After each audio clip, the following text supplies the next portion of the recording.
Well, welcome to the Department of Finance Time Value of Money seminar. We have a full house. It's really gratifying to see that many of you come through a snowstorm and near zero temperatures. So it tells me that you know how valuable this particular tool is to finance majors, not only in your academic careers, but later when you're in the business world.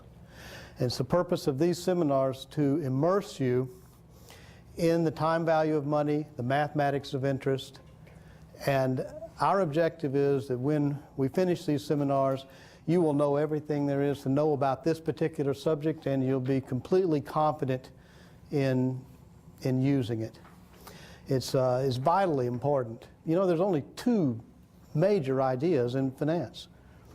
And the first one is that the value of any asset, any financial asset, or any financial decision for that matter, is the discounted present value of its future expected cash flows. That's the first idea. And it involves time value of money. The second idea is something that I think my father used to instill in me at a very early age. He would always tell me, son, you can't get something for nothing. Now, my dad had nothing to do with the financial services industry. In fact, he was a test pilot for the Army. And he knew virtually nothing about finance, so he didn't know that was our second big idea. You've probably heard it expressed as, there ain't no such thing as a free lunch. Or in your later courses, you'll study it, and it'll be called the efficient markets hypothesis. But it's that first big idea that involves time value of money, and we have to have the tools to solve financial decisions.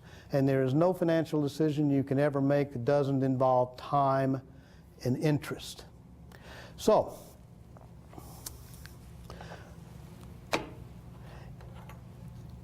at this seminar series, the first three series will be basically lectures. We will work problems. The last half of the series is mainly going to be hands-on work. And we're going to get an awful lot done in here, I think, in the next 6 periods. When we're finished, we invite you to take a mastery examination to show us and to show yourselves just what you've learned. Those students that ace that mastery exam, and you have to be very good. It's not an easy exam, but if you can get through it by making only one rule-breaking mistake, you'll learn about the rules later, then the department wants to recognize you by putting your name on this plaque, which we have up on the 3rd floor in the finance area. There's a lot of names up here already, but it's my job to fill this plaque. And I hope that everyone will continue to take this seriously, give it your best effort, and get your name up here.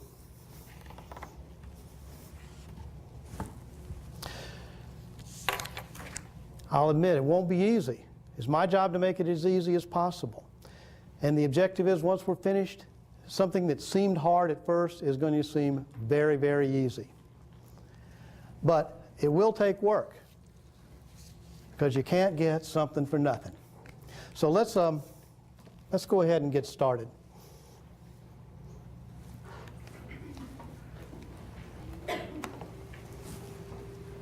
We're going to start at the very beginning. For some of you, this is going to be too elementary.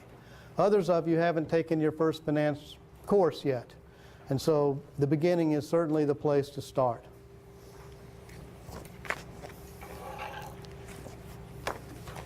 Many books and some teachers like to approach this subject using tables or using financial calculators. My approach is to use the equations, to use the algebra. I firmly believe that only if we really understand the mathematics behind this will we be able to use a financial calculator with confidence. So it's also, I've learned there's only one equation that we really need to know, that we really have to work with. And here it is. Since there's only one equation, I tried to make it a little fancy. And in your handout,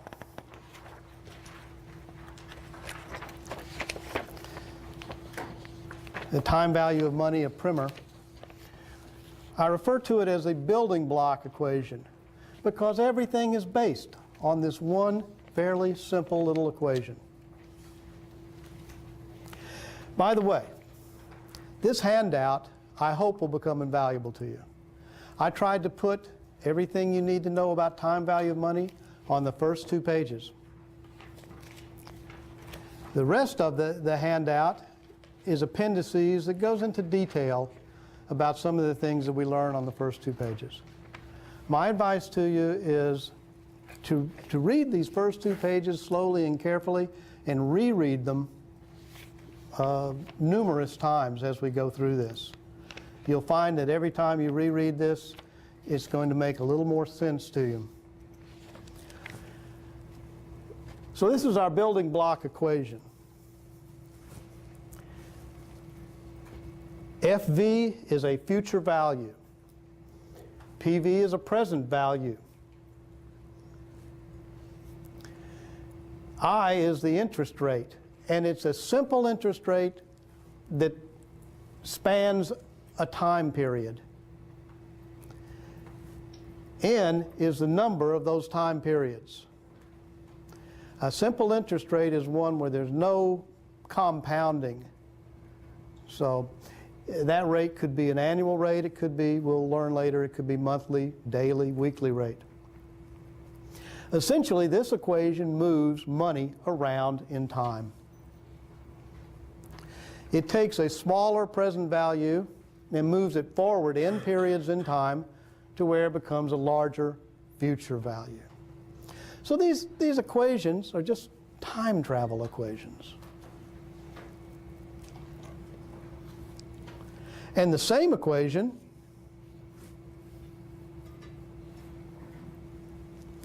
rearranged tells us the present value equivalent of some future value to be received in periods in the future. This equation simply moves a lump sum amount backwards in time by n periods. So for lump sum amounts, I've kind of like to draw money bags.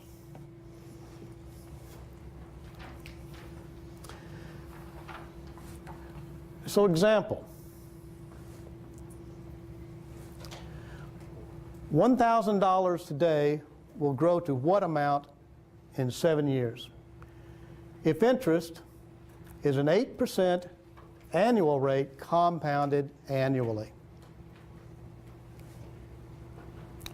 So here, 1,000 is our present value, N is 7 years, and I is 8%. But for these formulas, we must convert that to decimals. An 8% annual rate compounded annually is a simple interest rate across a 1-year period. It might also be referred to as an effective annual rate in some textbooks. So we simply can plug this in.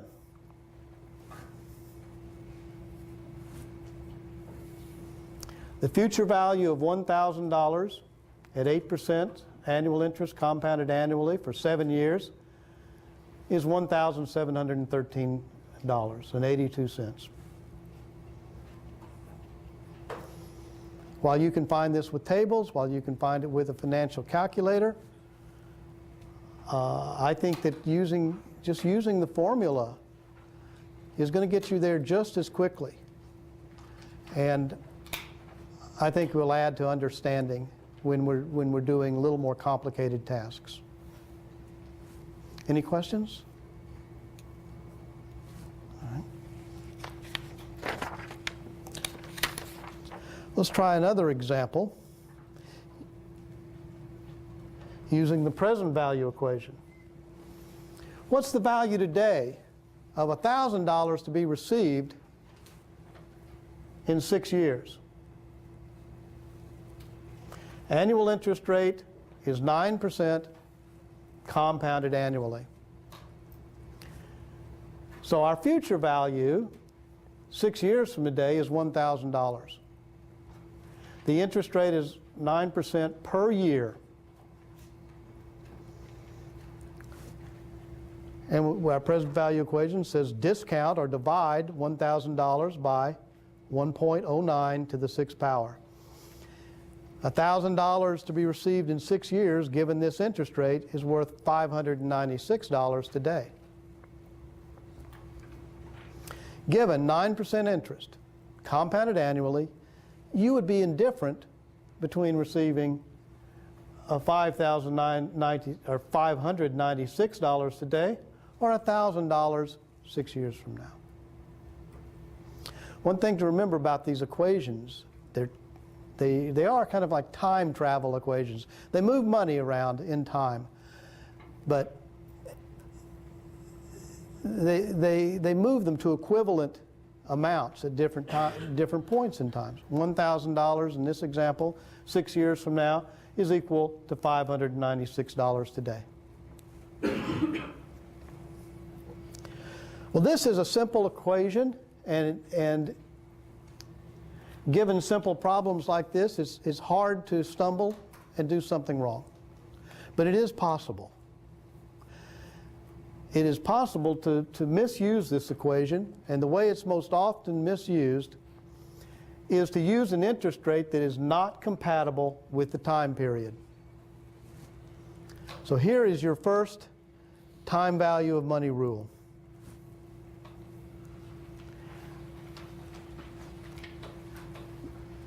The interest rate I and the period defined by N must correspond.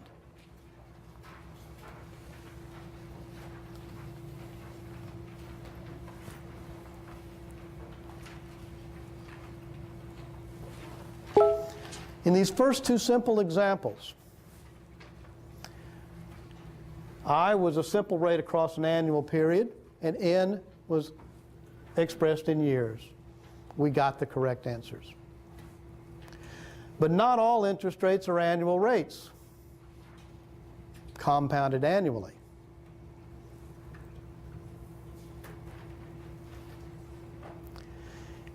We may, on occasion, be dealing with monthly interest rates, semi-annual interest rates, quarterly interest rates, daily interest rates. If, for example, I is a simple interest rate across a 1-month period, then N in our building block equation must be expressed in months. And if I were a simple interest rate across a 1-day period, N must be expressed as a number of days, etc. So this brings us to the topic of other than annual compounding.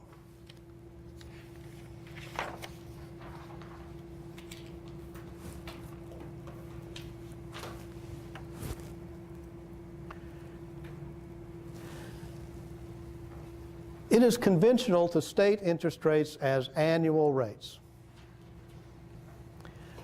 But if they are compounded other than annually, you're not really dealing with a 1-year rate.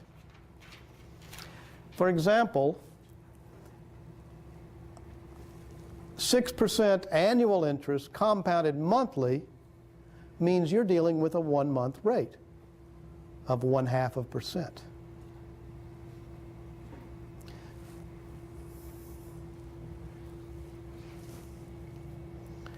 So here's some examples. If annual interest is 12% compounded annually. Then I that we use in the equation is 0.12.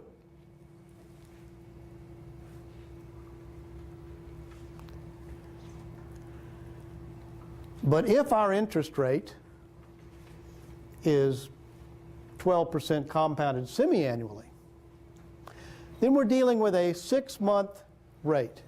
And that rate is 0.12 over 2, because there are 2 semi-annual periods in a year, or 0.06.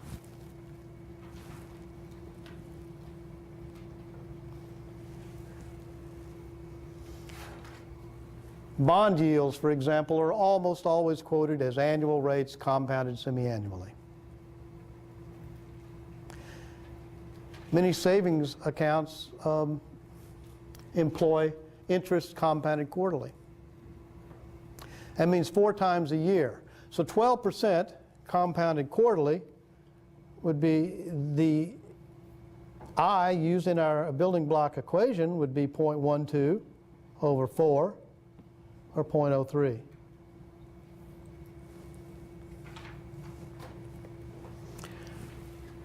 %12 compounded monthly. We divide our stated annual rate by 12 months in a year. The simple rate is 1% per month.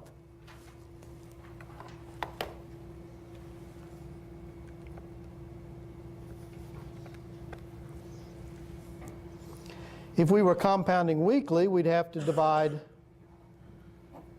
0.12 by 52.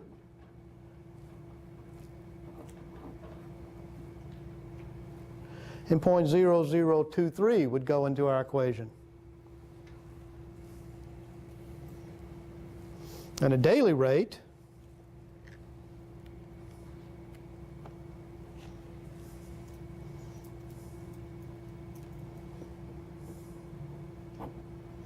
we'd have to divide by 365.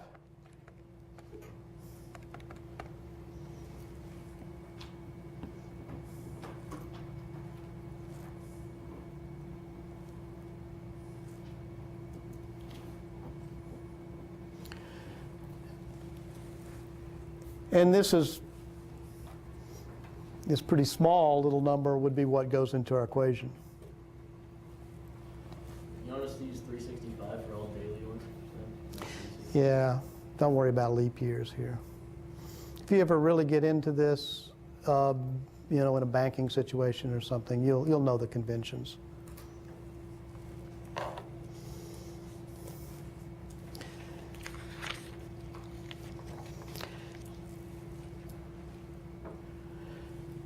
But the key to this is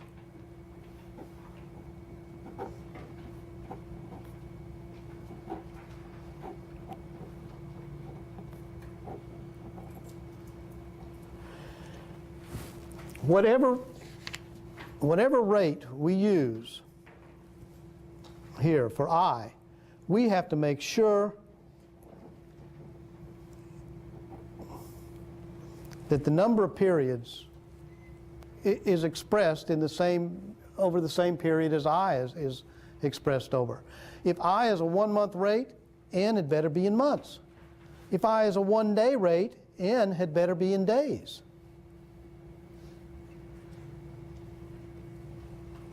Okay? And that's a very important rule for using this equation. In fact, if we don't break that rule, it's hard to misuse this equation.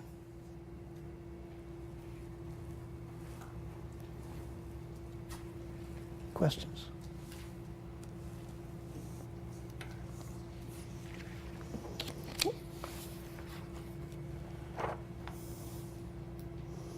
Well, let's do some calculations. We'll find some future values. What is the value in 5 years of $1,000 today if annual interest is 6% and is compounded annually? Well, We take 1,000 as our present value times 1 plus, this is our annual interest rate. It's compounded once per year, so I can divide it by 1. We take it to the 5th power. If we have an annual rate, we must express n in years. And the answer is $1,338.23. But what if that was 6% annual interest compounded semi-annually? Now, our interest rate is 3% per 6-month period. But there's 10 6-month periods across 5 years.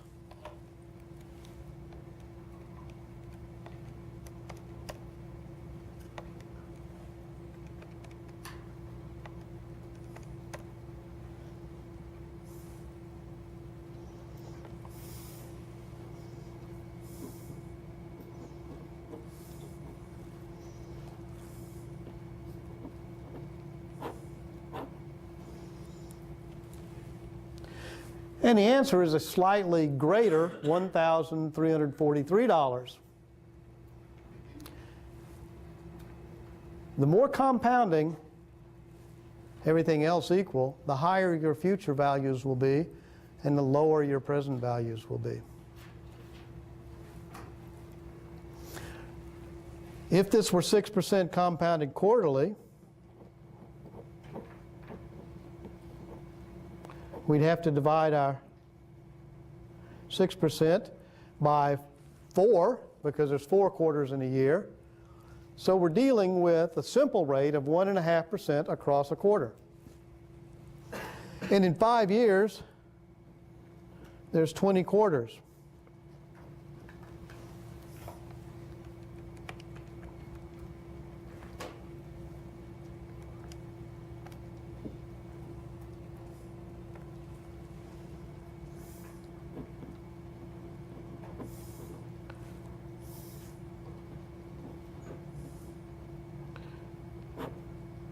And our 1,000 would grow to $1,346.85.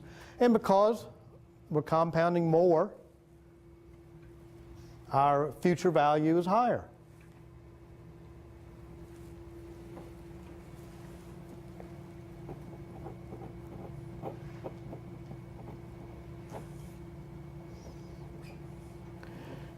If we're compounding monthly, we're using 0.5% per month.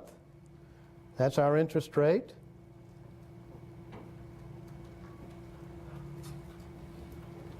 So if this is a 1-month rate, we better have months up here. 5 years means 60 months.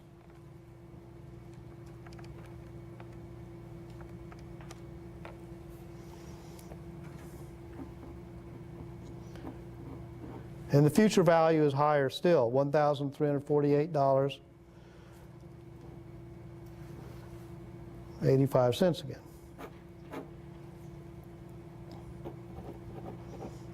Here we have to use a weekly rate. So we'll divide that 0.06 by 52. In 5 years, there are a lot of weeks.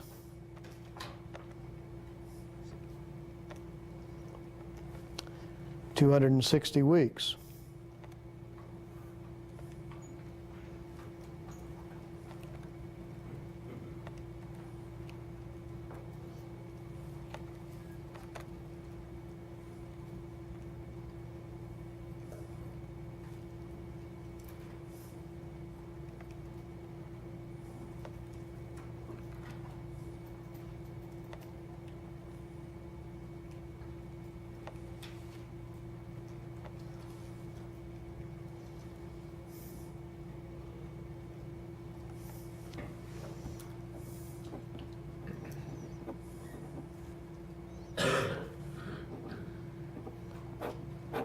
And our $1,000 grows to $1,349.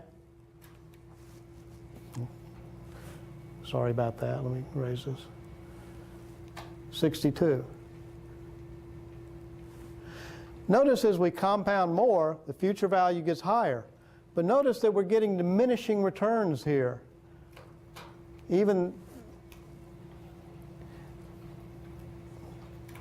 We increased our future value by about $5 just by compounding semi-annually rather than annually.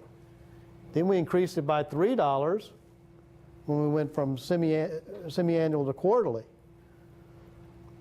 Monthly compounding is 3 times as much, but we only increased by $2. Weekly compounding is about 4 times monthly compounding, but we only increased $1. And if we go to daily compounding,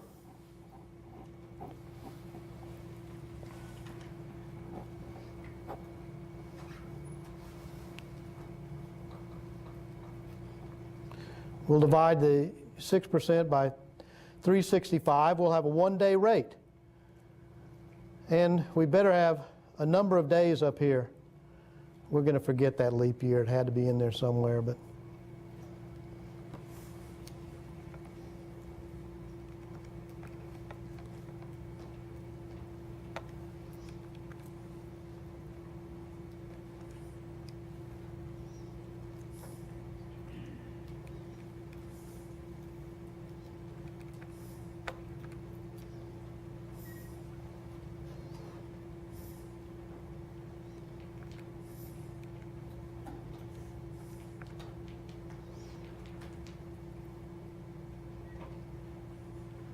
so we're taking this 1 plus some very small number for our daily rate for about 1,800 days. The final answer is $1,349.82. So you can see, even though we're compounding 7 times as much, this time we only gained a few pennies.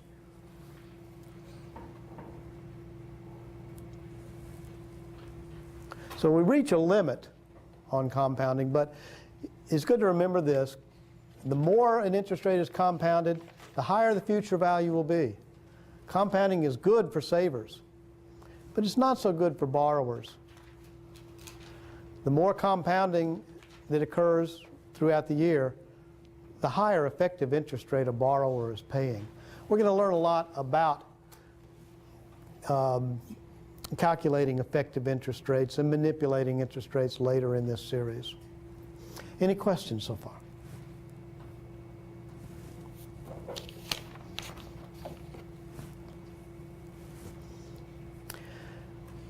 It's a little beyond the scope of this lecture, but there is a way to compound instantaneously, and it uses the exponential. And this is just a number, and that number is 2.71828, and it goes on. But this same problem done with continuous compounding would be done like this.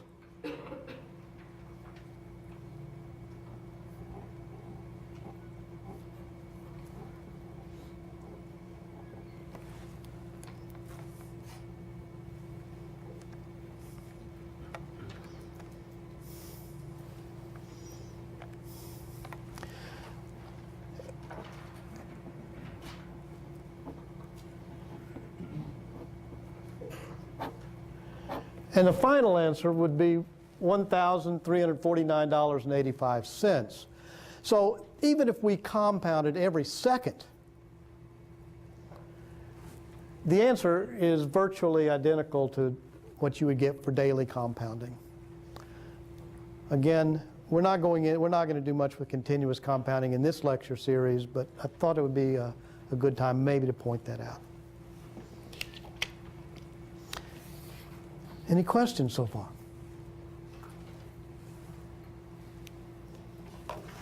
Okay, we now understand that building block equation, and we know that interest rates may not always be annual. When they're not, we have to use the interest rate we're given, and we have to be very sure to make that exponent n is expressed in time periods that correspond to the interest rate.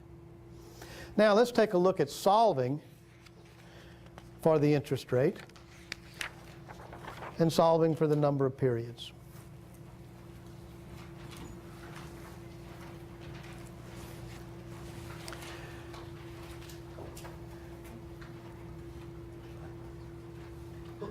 Our question is, what annual interest rate, compounded annually, will cause $500 to double in 6 years? What interest rate, compounded annually, will cause $500 to grow to $1,000 in 6 years?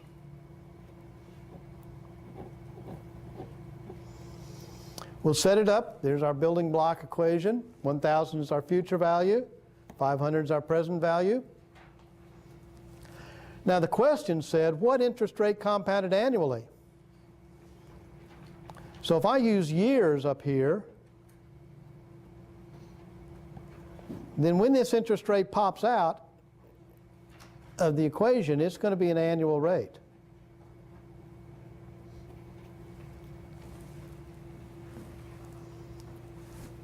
So let's just use a little algebra to solve that.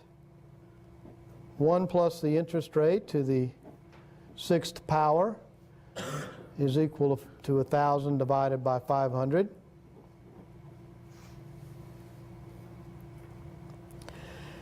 And now if I take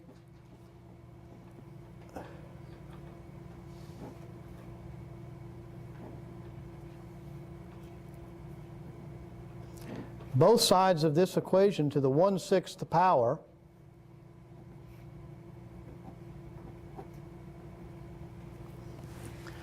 what will happen is 1/6 times 6 is equal to 1. And I'll have just 1 plus I is equal to 2 to the 1/6 power.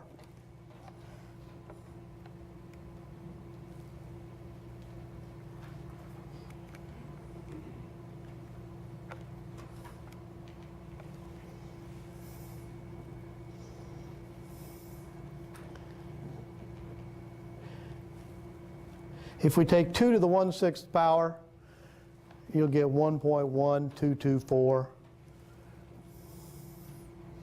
Subtract 1, and our interest rate is 12.246%.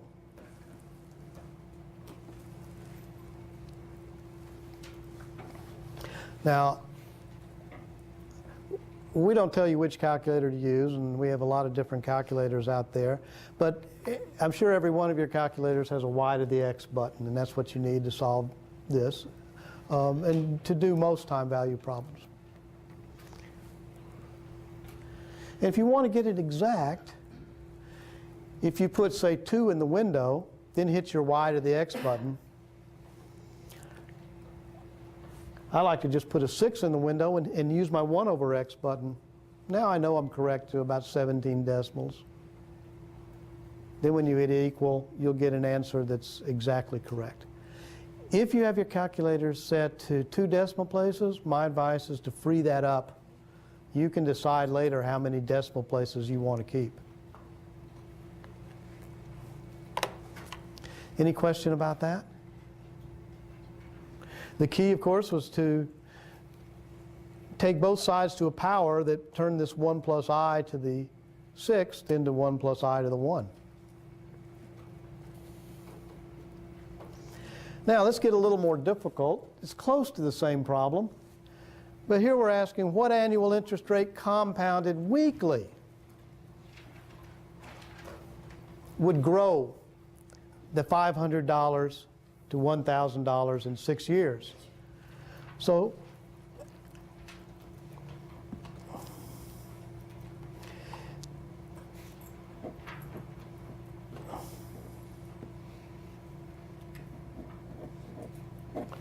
if we do our building block equation,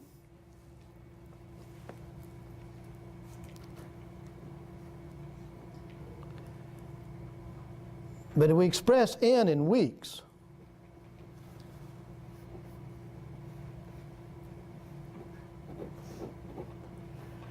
then the interest rate that comes out will be a 1-week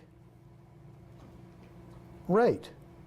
It'll be a simple interest rate across a 1-week period.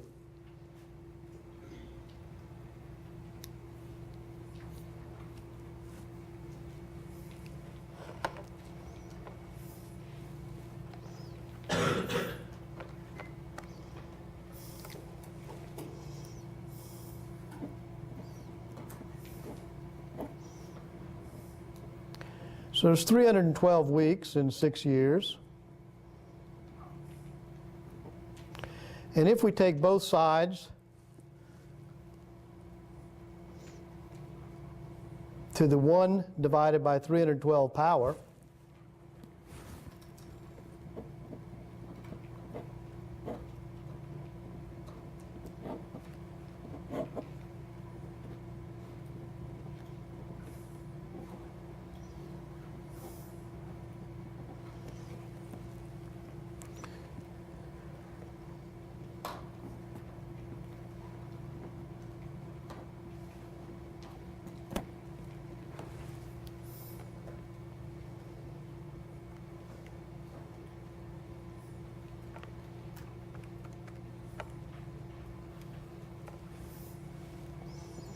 our interest rate will be 0.002224. And we know this is a 1-week rate.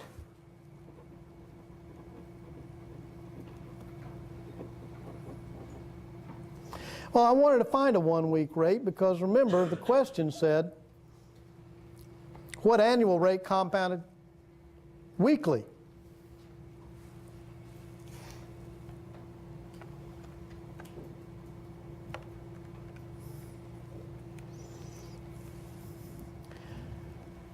So to find the annual interest rate,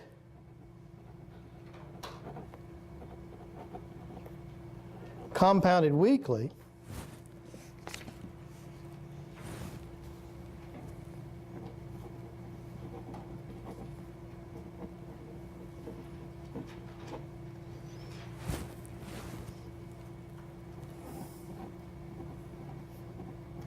we multiply our 1-week rate times 52. And we get 11.55%, or 56%. Now, let's compare the two answers. The same question with an annual rate compounded annually, the answer was 12.25%. It took 12.25% compounded annually to do the same thing that 11.56% compounded weekly could do. Well, that's to be expected, right? The more compounding, the faster you'll get to a particular future value.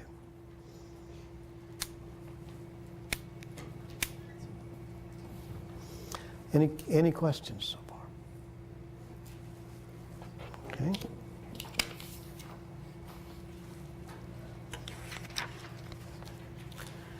Now let's look at our building block equation and learn how to solve for the number of periods if we're given an interest rate, a present value, and a future value. If we have 7.4% interest compounded annually, how many years will it take $10,000 to grow to a future value of $43,000? Well, the equation, 10,000 is our present value. Our interest rate is 0.074 divided by 1. It's compounded annually. The question says how many years will it take? So if I use an annual interest rate here, n will be expressed in years when it pops out of this equation.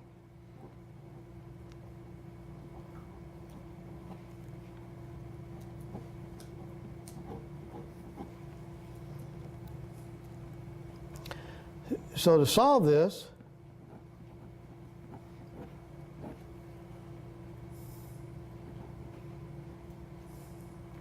we'll divide both sides by 10,000.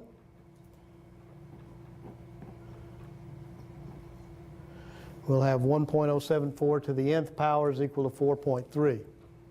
Now we're going to have to use logarithms to solve for n. And you may remember this from your decision sciences classes or your algebra classes, but if we take the natural log of both sides of this equation,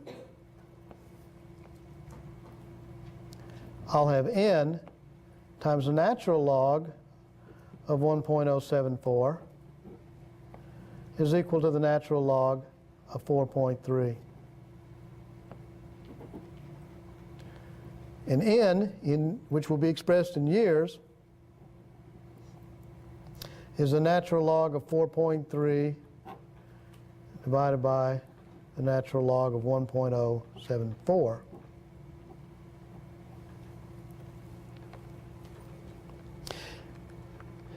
So you have a button that says ln somewhere on that calculator. If you put 4.3 in the window and punch your ln button, you'll get 1.4586. Go ahead and store that somewhere. And if I put 1.074 in the window and punch my natural log button, I get 0.07139. And I'm just going to divide that number into what I have in storage. That's where I love this 1 over x button. So I'll hit 1 over x times, recall that number I stored earlier.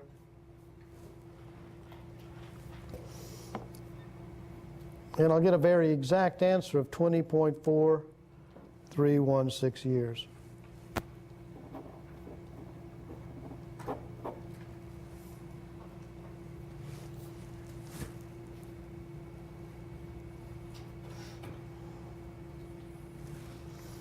Okay, any questions?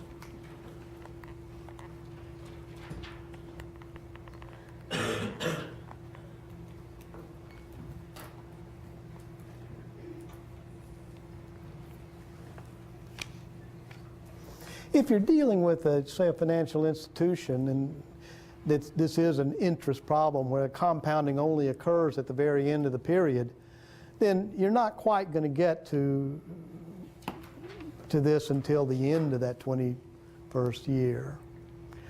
But if you're just using interest rates as effective rates, then where the money is growing throughout the year, then 20.43 years would be proper. Question? Try a little bit harder one. We're going to change the question just a little bit by using an interest rate compounded weekly. The question is the same. Given 7.4 annual interest compounded weekly, how many years, again, will it take for 10,000 a day to grow to a future value of 43,000? So my equation is the building block equation. 10,000 is my present value.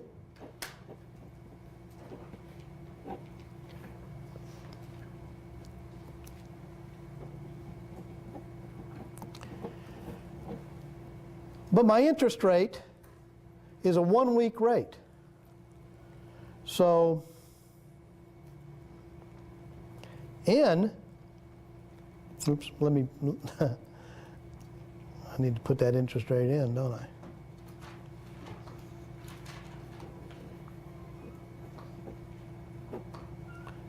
And it's 0.074 divided by 52.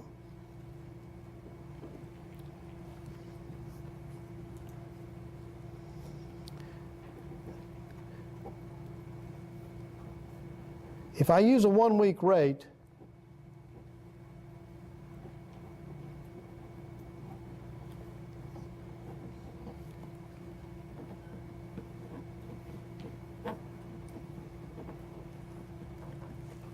When I solve for n, I'm going to get an answer in terms of weeks.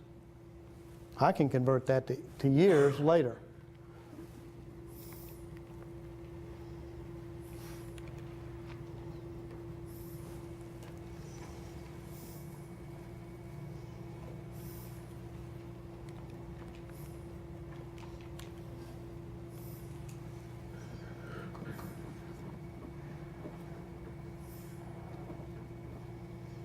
Okay, so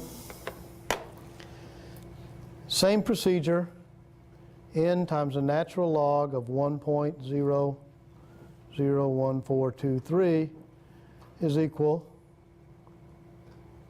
to the natural log of 4.3.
So n in this equation turns out to be 1,025 weeks. Easily convert that into years.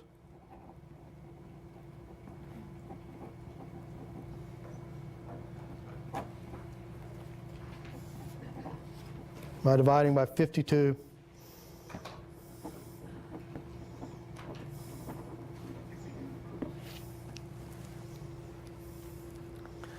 And if we compare the two answers,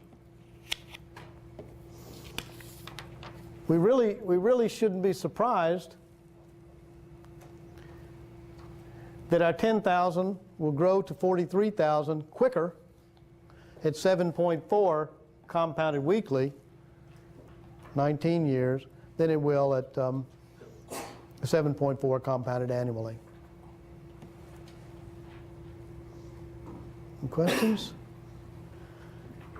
Okay, we're getting a little tired here, so let's take a break. Then we're going to work your handout that says Day 1 problems. So feel free to move around and talk a little bit.